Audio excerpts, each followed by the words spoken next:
자, 우리 오늘 그 부동산 금융론 할 차례인가요? 네. 자, 우리 교재 38페이지입니다. 네.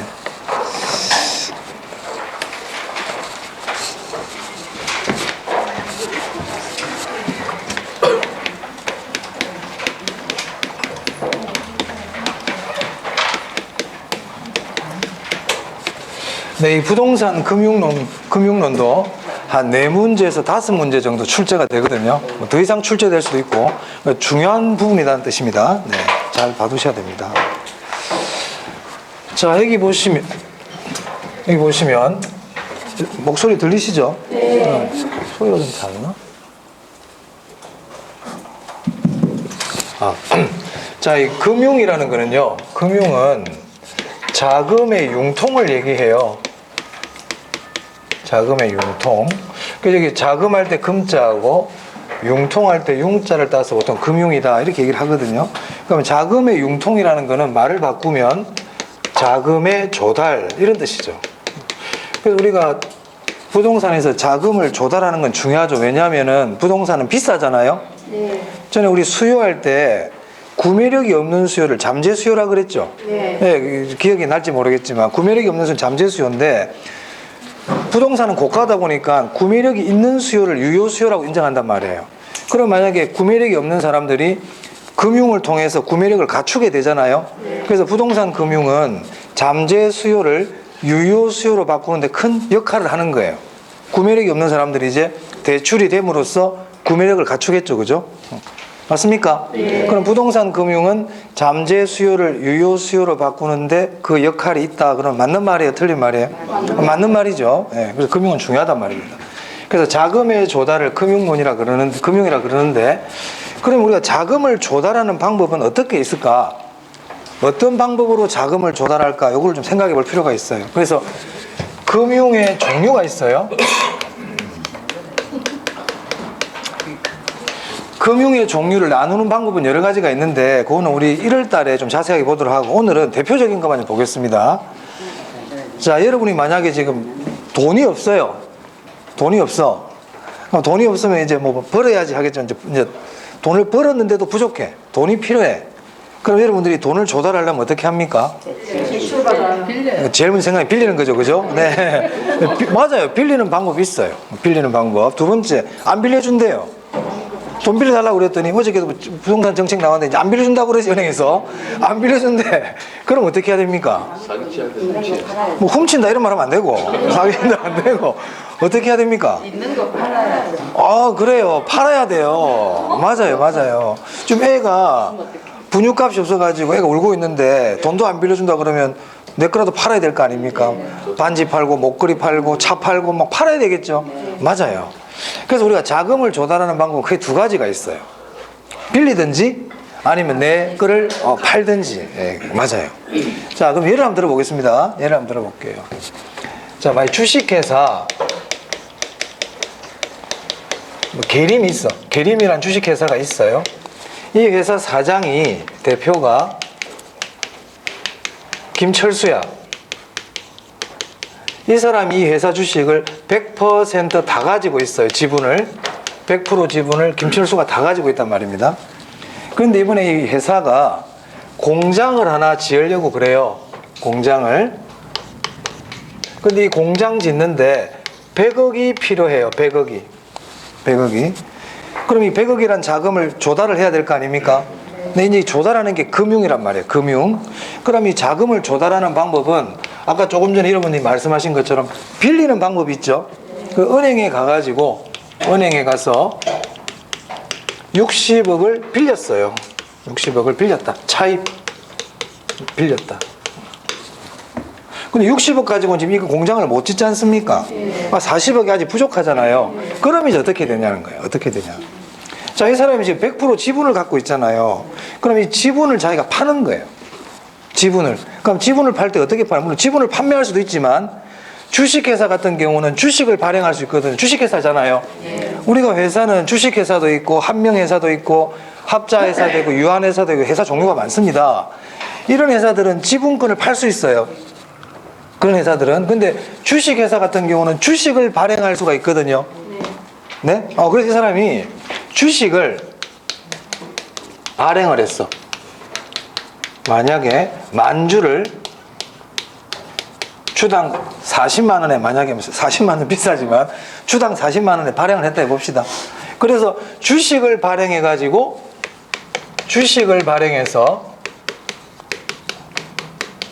40억을 조달했다 이 말입니다. 그럼 이 사람이 이제 지분이 몇 프로가 되겠어요? 아까는 100%, 이 사람이 만주 갖고 있었거든. 만주? 주수를 제가 안 적어드렸네. 만주일 때 100% 갖고 있었는데 이제 만주를 추가로 발행해가지고 자금을 조달했어요. 그럼 이 사람 지분이 몇 프로 됩니까? 50% 되죠. 2만주의 반이니까. 맞아요. 그래 예전에는 이 회사에서 이익이 나면 쥐가 100% 다 가지고 있으니까 자기가 다 가져가면 됐는데 이제는 이익이 나면 자기는 반밖에 못 가져오죠. 맞아요. 그러니까 내 거를 포기한 거 아닙니까? 내 지분을 포기하고 자금을 조달했죠. 맞아요. 자, 이처럼 다른 사람한테 빌려가지고 자금을 조달하는 거를 부채금융이라고 그래요. 무슨 금융이라고 그런다고요? 부채금융. 그래서 지금 제가 금융의 종류를 설명드릴 때 두 가지를 지금 설명드리려고 그러거든. 일단 부채금융 하나 설명드렸습니다. 부채금융. 자, 요 경우 주식을 발행해서 자금을 조달한 거는 내 지분을 매각해가지고 자금을 조달한 거죠. 쉽게 말해서 내 거 팔아가지고 자금 조달한 거예요. 맞아요. 이런 거를 지분금융이라 그럽니다. 지분금융. 자기 지분을 매각한 거예요. 그래서 우리가 금융의 종류를 나눌 때 크게 지분금융과 부채금융으로 나눌 수가 있어요. 지분금융과 부채금융. 네. 자, 그러면 이제 자금이 다 조달이 됐죠. 그럼 이 회사는 지금 자산이 이제 얼마가 됩니까? 100억이라는 자산이 새로 생겼잖아요. 맞아요? 그럼 이 100억이라는 자산이 어떻게 이루어졌는지를 봤더니 주식을 발행해서 40억이 조달됐죠. 자, 주식을 발행해가지고 자금을 조달했어. 그러면 주식을 산 사람들을 주주라 그러죠. 그럼 주주는 회사의 주인 아닙니까? 그러면 주주들이 구입한 이 40억은 회사 자기 돈인 거예요. 회사 자기 돈. 왜? 그 주주들은 회사의 주인이니까. 무슨 말인지 알겠어요? 그래서 이 40억은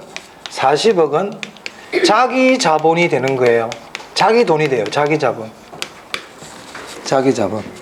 그리고 60억은요, 빌린 거잖아요. 60억은 타인 자본인 거예요. 타인 자본. 이 자기 자본을 자본이라고도 그래요. 자본. 타인 자본을 부채라고도 그럽니다. 그래서 우리가 자산은 자본과 부채를 합친 거예요. 그래서 만약에 어떤 사람이 100억 자산가다, 불화할 필요가 없어요. 그 사람 부채가 99억일 수도 있단 말이에요. 무슨 말 알겠습니까? 부채도 일종의 자산이거든요. 여러분이 아파트 10억짜리 갖고 있으면 내 10억, 재산이 10억이라 그러잖아. 근데 그 안에 부채가 보니까 8억이야. 뭐 그럴 수도 있잖아요. 그럴 수 있거든요. 이게 무슨 말인지 알겠습니까? 그래서 이 주식을 발행하잖아요. 그럼 이 회사의 자본금이 어떻게 되냐면 자본금이 늘어나요. 주식을 발행하면. 유상으로 주식을 발행하면. 그리고 우리가 그걸 증자다 이렇게 얘기합니다. 자본금이 늘어났다. 그래서 돈을 받고 주식을 발행하는 거를 유상증자. 돈을 받지 않고 무상증자는 기존 주주들에게 나눠주는 거예요. 기존 주주들에게. 그러니까 우리가 말하는 여기서 지분금융은 돈이 들어와야 되니까 무상증자는 소용이 없죠. 당연히 유상증자입니다. 돈을 받고 주식을 발행한 거. 그러니까 자본이 어떻게 된다? 늘어나죠. 자본금이 늘어나요. 자본금이. 요 식은 좀 기억하면 좋겠다. 자산은 자본과 부채의 합이다. 그럼 제가 이걸 왜 이런 걸 적느냐? 이 지분금융은 이 40억이 자기 자본으로 오잖아요. 그죠? 그래서 이 지분금융은 자기 자본을 조달하는 방법이에요. 자기 자본을 조달하는 거예요. 이 부채금융은요, 무슨 자본을 조달합니까? 타인 자본을 조달하는 겁니다. 타인 자본을 조달. 자, 그 다음에 이 주식을 발행했을 때 주식을 사준 사람들 있죠? 그러니까 돈을 준 사람, 네. 돈을 갖다 결국 준 사람들이잖아요. 네. 이 사람들을 뭐라 부르냐면 지분 투자자라 그래요. 지분 투자자. 그럼 이 지분 투자자들은 주식을 왜 샀을까요? 목적이 어떤 수익을 위해서? 배당 받으려고. 그렇죠. 그래서 지분 투자자는 배당 수익이 목적이에요.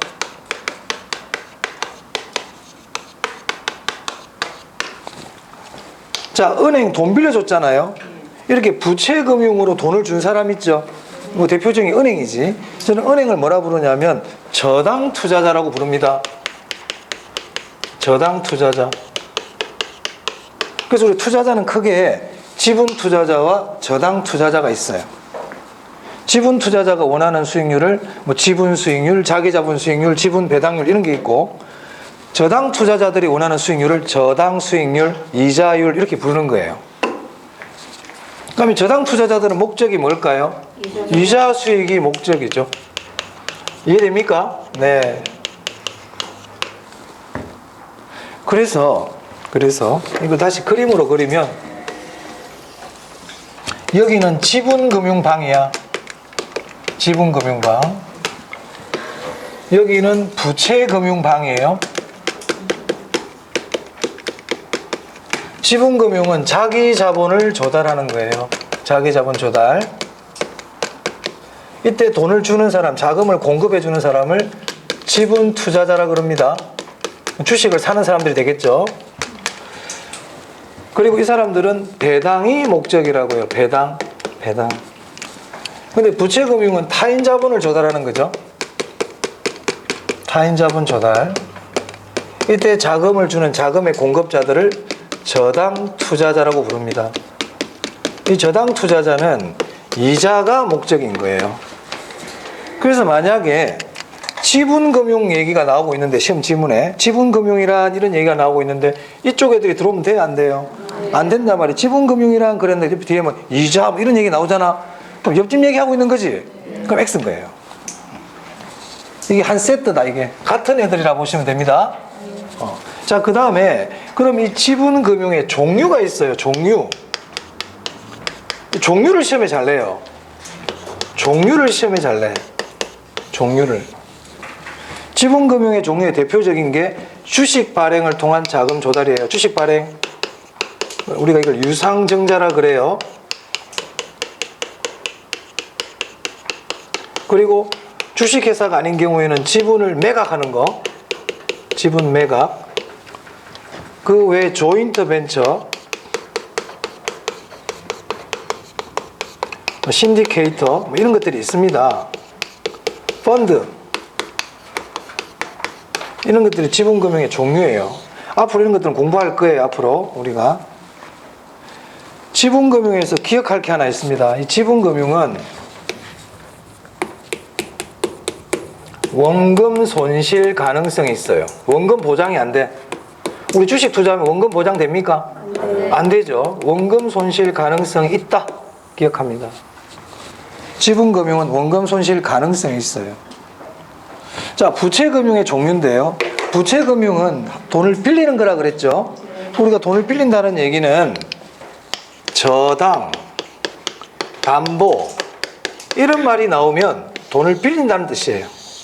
저당, 담보 나오면 부채금융입니다. 저당, 담보. 그리고 채권을 발행하는 것도 부채금융입니다. 채권. 대표적으로 우리가 회사에서 발행하는 채권을 사채라 그러거든요. 회사채. 그래서 사채를 발행해서 자금을 조달하는 것도 무슨 금융이다? 부채금융입니다.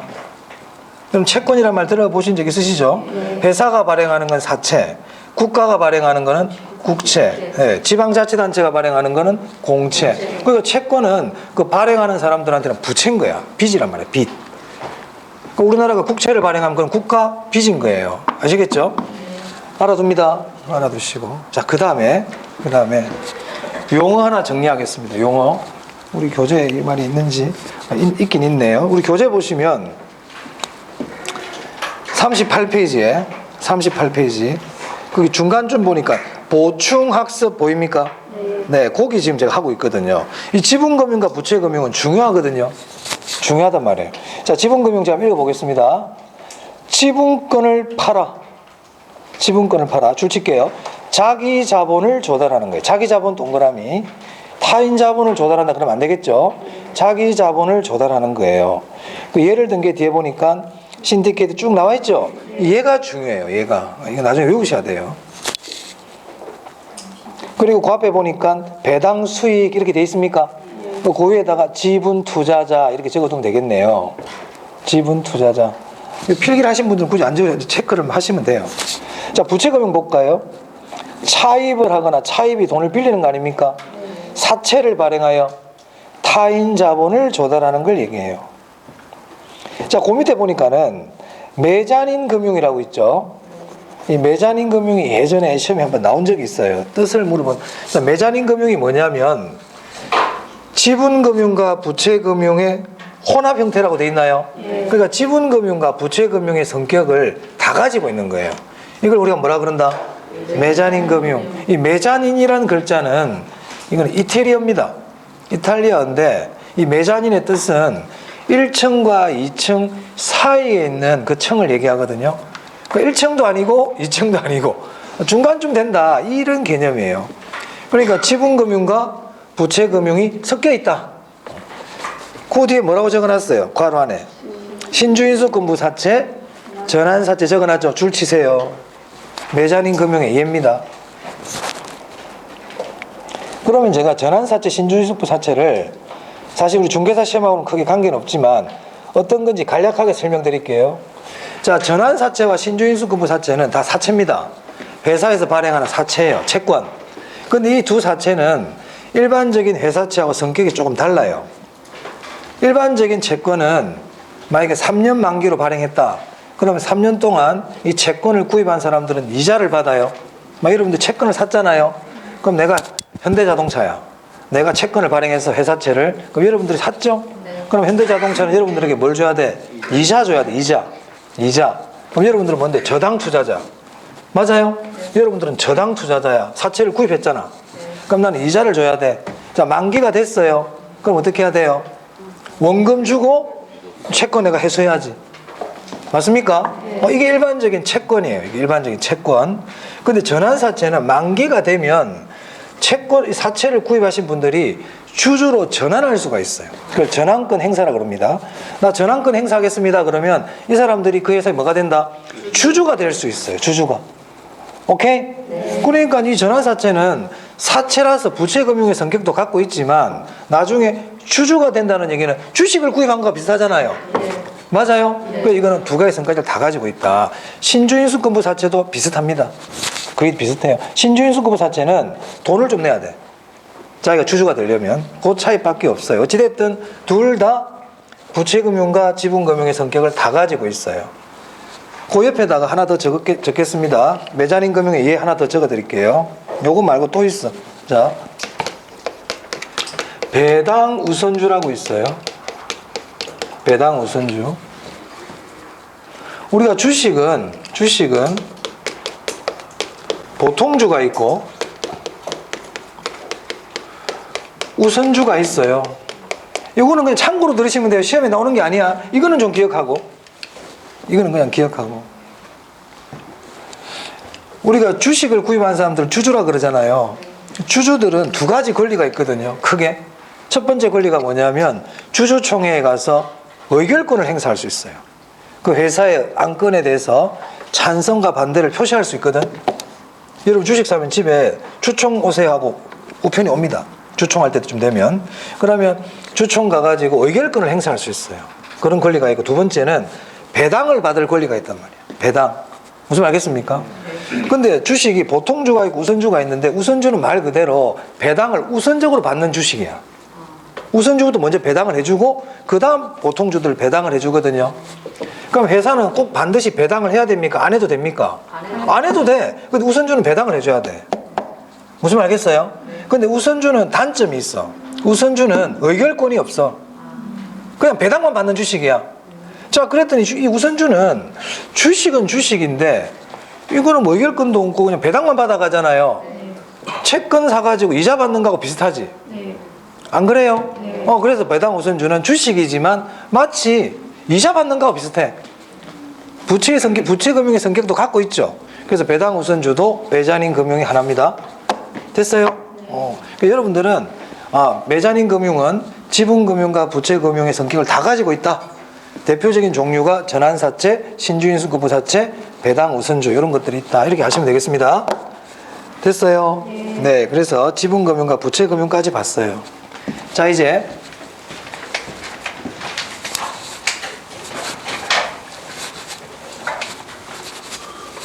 지분 금융, 부채 금융 봤고요. 이제는 금리에 대해서 좀 보겠습니다. 금리.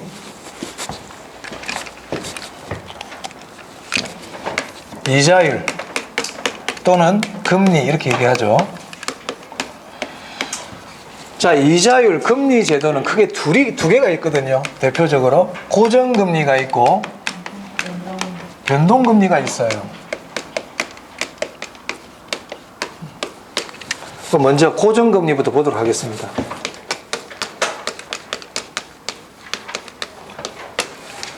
고정금리가 뭐죠? 고정금리는 대출 기간 동안 이자율이 변하지 않고 고정되어 있는 게 고정금리죠. 그러니까 이 고정금리는 은행 입장에서는 물가가 오르든 내리든 이자율을 변화시킬 수가 있어요, 없어요? 이자율을 못 바꿔요. 한번 딱 정한 이자율은 바꿀 수가 없어요. 대출 기간 동안. 그게 고정금리죠.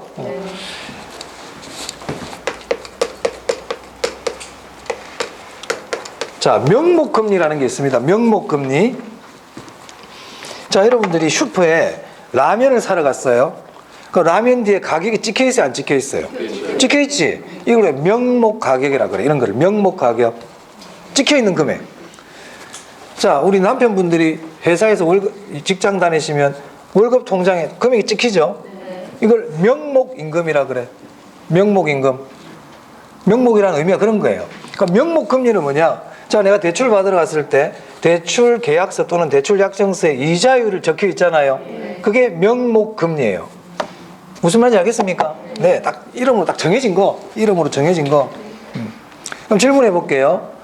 만약에 라면 가격이 1,000원이다. 1,000원. 그죠? 그러면 이 라면 가격이 1,000원 하던 게 1,200원으로 올랐어요. 그럼 이거 명목 가격이 오른 거죠? 그럼 명목 가격이 오르는 게 이제 우리 물가가 오른다고 얘기한단 말이야. 그럼 이거 물가가 오르면 실질적인 내 소득은 어떻게 된다고 그랬어요? 전에 한번 얘기 드린 적이 있는데. 투자를 할 때, 그죠? 물가가 오르면 실질 소득이 줄어들죠? 맞습니까? 물가가 오르면 실질 소득이 줄어들어요. 자, 그러면 명목금리도 한번 봅시다. 명목금리.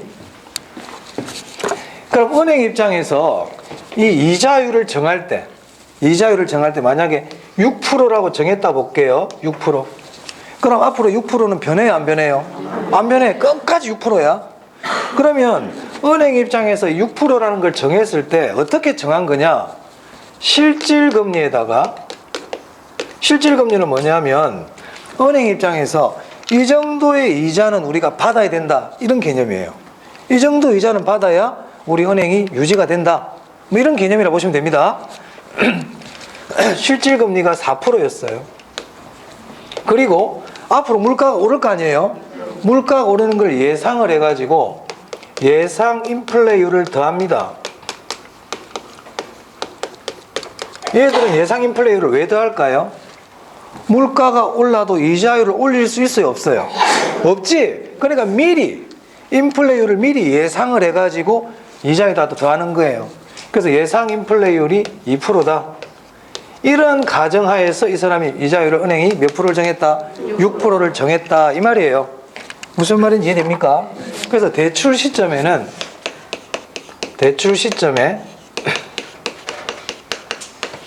6%라는 이자율이 이런 방식으로 정해졌다는 거예요.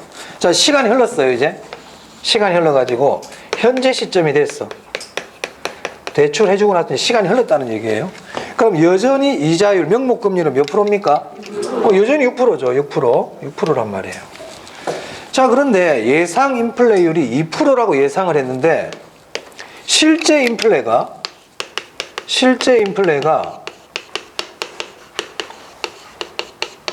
4%가 일어난 거예요.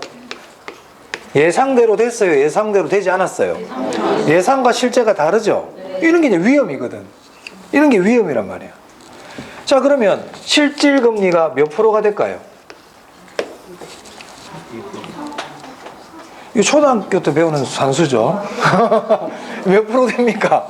2%죠, 2%. 맞아요? 자, 그럼 실질 금리가 어떻게 됐어요? 하락했죠? 자, 보세요.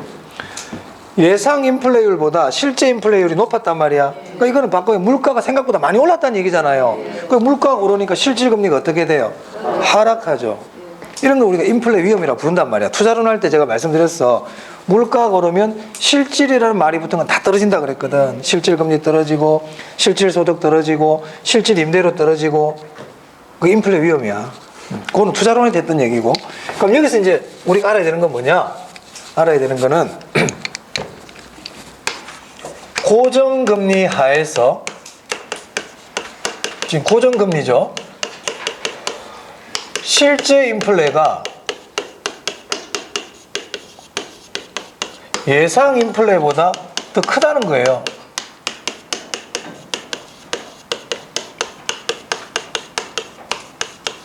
실제 인플레가 예상 인플레보다 더 크게 일어났어. 그럼 이때 어떤 일이 생기느냐면 실질 금리가 어떻게 돼요? 하락하죠. 실질 금리가 어떻게 된다? 하락한다. 상승한다 그러면 안 됩니다. 실질 금리가 하락한다. 우리 개론은 하락을 상승으로, 상승을 하락으로 이렇게 말장난을 잘해요. 그런 걸 항상 잘 봐야 돼. 실질 금리가 어떻게 된다고? 하락해요. 자, 그럼 실질 금리가 하락하면 대출자. 자, 대출자는 대출을 해준 사람을 얘기할까요? 대출을 받은 사람을 얘기할까요? 대출사. 그렇지. 대출자는 은행입니다. 네. 대출자는 은행이라 생각하세요. 그럼 돈 빌린 사람은 차입자라고 부릅니다. 그럼 실질 금리가 하락하면 대출자는 이익일까요? 손해일까요? 손해. 그렇지. 이자를 받는 사람이니까 손해죠. 이익 그러면 안 되겠네. 그럼 차입자는요? 이익이에요. 네. 그래서 우리가 물가가 오르잖아요. 물가가 오르면 돈 받을 거 있는 사람은 손해예요. 채권자 손해라니까. 빌린 사람 이익이야. 그렇잖아. 만약에 친구한테 돈 빌려가지고 1,000만 원 빌렸어. 근데 3년 뒤에 갚아줄게. 3년 동안 물가가 50% 올라버렸대. 봐봐. 그럼 돈 빌리는 사람은 어차피 1,000만 원 받아야 되잖아요. 그럼 돈 갚는 사람은 그때 물가가 50% 오른 상태에서 1,000만 원은 가치가 없거든. 무슨 말 알겠습니까? 그래서 물가가 오르면, 즉 실제 인플레가 예상 인플레보다 크게 일어나잖아요. 돈 받을 거 있는 사람이 불리해요. 그러니까 임대인 불리해요. 무슨 말 알겠습니까? 급여 받는 사람 불리해요. 그래 월급 올려달라 그러잖아. 그죠? 임대인들도 올려달라 그러고. 왜 돈 받을 거 있는 사람 불리하거든. 자, 그러면 고정금리에서는 물가가 오르니까 지금 대출자 손해죠? 근데 이자를 올릴 수 있어 없어? 없지. 그러면 고정금리는 대출자한테는 이익인 제도입니까? 손해인 제도입니까? 그렇죠. 이 고정금리는 기본적으로 대출자에게는 안 좋은 제도입니다. 물가가 오르면 돈 받을 거 있는 사람 손해야. 돈 줄 거 있는 사람이 이익이에요. 그런 걸 기억해 두면 임대인 손해, 돈 빌려준 사람 손해, 돈 받는 월급 생활자들 손해, 이렇게 된단 말이에요. 그래, 그런 손해를 보니까 월급 받는 사람들은 월급 올려줘 이렇게 얘기하는 거고, 그렇죠? 그래, 매년 임단협을 하잖아요. 매년 물가가 올라가니까 거기에 대한 보상으로 월급을 올려달라 이렇게 얘기하는 거 아닙니까? 임대인들도 마찬가지잖아요. 임대를 올려달라 그러잖아요. 그래, 국가가 임대료를 너무 많이 올리면 안 되니까 거기에 대해서 이제 임대차 보호법 같은 걸 만들어 가지고 일정 비율 못 올리도록 보호해 주는 거 아닙니까? 그렇단 말이에요. 자, 그래서 고정금리에서는 요걸 기억해야 돼. 고정금리에서는 실제 인플레가 예상 인플레보다 클 때는 실질 금리가 어떻게 된다? 떨어진다. 그래서 대출자가 손해고 차입자가 이익이다. 요거 기억하세요. 그리고 고정금리에서 하나 더 할 게 있는데 그거는 1월 달에 하겠습니다. 지금 하지 않고. 지금 이 정도 아시면 되겠어요. 자, 그럼 은행 입장에서 보세요. 은행은 손해를 보는 가장 큰 이유가 뭡니까? 야, 물가가 올라가는데도 이자율을 올리지 못하는 게 가장 큰 이유잖아요. 맞아요? 그러니까 은행들은 이제 고심을 하는 거예요. 야, 이거 손해인데 이거 방법이 없을까? 그럼 어떻게 하면 돼? 물가가 오르면 이자율도 올리면 되지. 그게 무슨 금리예요? 네, 그게 변동금리예요. 그럼 변동금리 공부 안 했지만 변동금리는 대출자한테는 불리한 제도다, 유리한 제도다? 그럼 차입자한테는? 그렇죠. 대출자가 유리하면 차입자는 불리한 거고요. 대출자가 불리하면 차입자는 유리한 겁니다. 대출자도 유리하고 차입자도 유리한 그런 거 없어. 그 둘의 관계는 그래. 아시겠죠? 그래서 변동금리는 기본적으로 차입자한테 안 좋은 제도예요. 근데 은행 가서 변동금리로 지금 다 빌려주고 있잖아, 은행에서. 그죠? 고정금리 없잖아요. 그래서 얼마 전에 변동금리로 빌린 이자를 고정금리로 바꿔주는 게 잠시 있었죠? 있었잖아요. 전환해줬잖아요. 왜 그래? 고정금리가 빌린 사람들은 국민들한테 유리하거든. 그러니까 정부가 바꿔주도록 하는 거 아닙니까? 자, 그럼 변동금리 보겠습니다. 이 변동금리는 아까 조금 전에 봤던 거, 물가 상승에 따른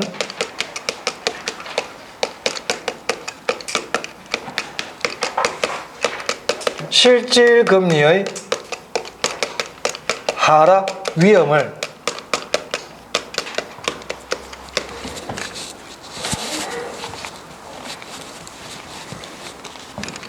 대출자가 차입자에게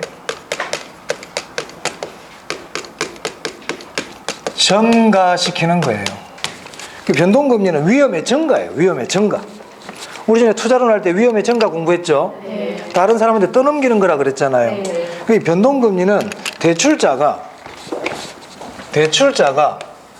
차입자에게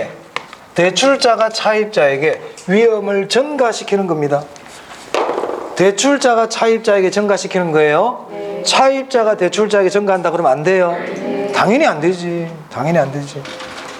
그래서 우리 금융론에서는 대출자를 차입자로, 차입자를 대출자로 잘 바꿔요. 그런 것들 볼 때마다 항상 신경 써서 봐야 돼. 말을 안 바꿔놨는지. 자, 그럼 이제 변동금리 하에서도 명목금리가 있겠죠. 명목금리는 뭐라고요? 대출 약정세 적는 이자율. 그럼 변동금리 하에서는 이 이자율이 어떻게 정해지느냐? 기준금리에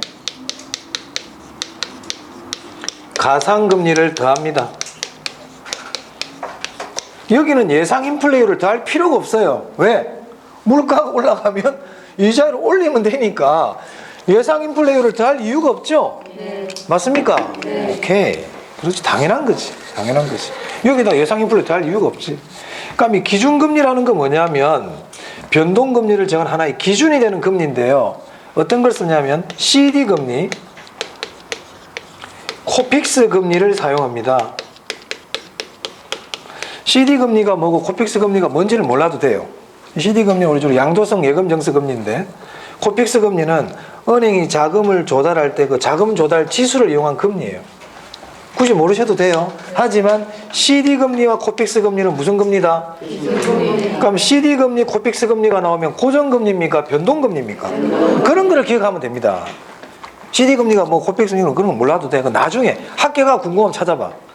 무슨 말 알겠죠? 하지만 CD금리, 코픽스 금리가 나오면 아, 이거는 변동금리 얘기구나. 이거는 기억하시면 돼요. 자, 두 번째. 자, 변동금리는 물가가 변하면 그 물가 변하는 거를 이자율에다가 반영하겠다는 얘기잖아요. 맞아요? 그러면 물가가 상승하고 물가가 변하는 거를 기준금리에 반영할 거냐, 가상금리에 반영할 거냐 이겁니다. 어디에 반영할까요? 가상금리. 그렇게 대답을 많이 해요. 여기다 반영을 해요. 물가를 어디다 반영한다? 기준금리에. 물가 변동은 여기다 반영합니다. 기준금리에. 기준금리에 반영해요. 그러면 물가가 변하면 기준금리가 변하는 거지 가상금리가 변하는 게 아니다. 그러면 시험 질문에 물가가 변동하면 가상금리를 변화시킨다 그러면 맞아요? 틀려요? 틀려요? 틀려요. 그러면 이 기준금리는 고정돼 있을까요? 변할까요? 변합니다. 얘는 변합니다. 변한다. 그래서 이 기준금리는 은행마다 거의 비슷해. 그럼 이 가상금리는 뭐냐? 가상금리는 이제 말 그대로 은행 입장에서는 여기서 이익을 내는 거예요. 마진이야, 이게 마진. 기준금리에서는 마진을 남길 수가 없어. 기준금리는. 그래서 가상금리는 은행 입장에서 이게 이제 이익이 되는 거예요. 그럼 이 가상금리는요? 차입자의 연체 실적이나 신용도에 따라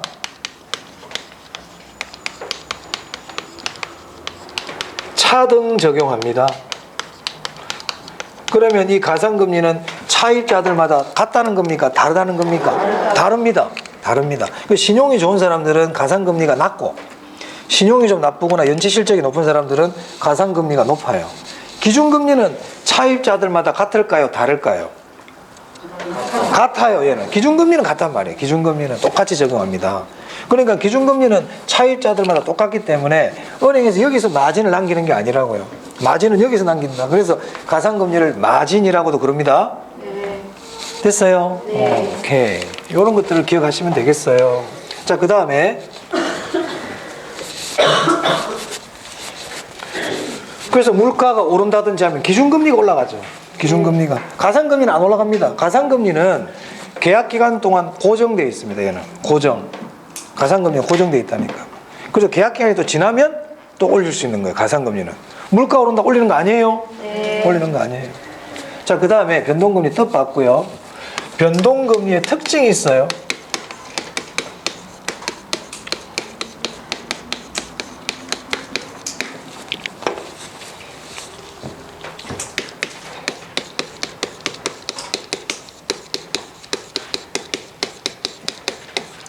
자, 이자율 조정 주기라는 게 있습니다. 이자율 조정 주기. 자, 이자율 조정 주기는 변동금리는 이자율을 바꿀 수가 있잖아요. 네. 그럼 이자율을 3개월마다 바꿀 거냐, 6개월마다 바꿀 거냐, 9개월마다 바꿀 거냐, 이게 이자율 변동 주기라 그래. 그럼 이자율 변동 주기가 짧을수록 대출자가 유리합니까? 차입자가 유리합니까? 대출자가 유리하지. 그렇지. 빨리빨리 바꿀 수 있으니까. 맞아요? 네. 그러니까 이자율 조정 주기가 길면 지금 물가가 오르고 있는데도 1년을 기다려야 되잖아. 네. 그럼 불리하잖아요. 그래서 이자율 조정 주기가 짧을수록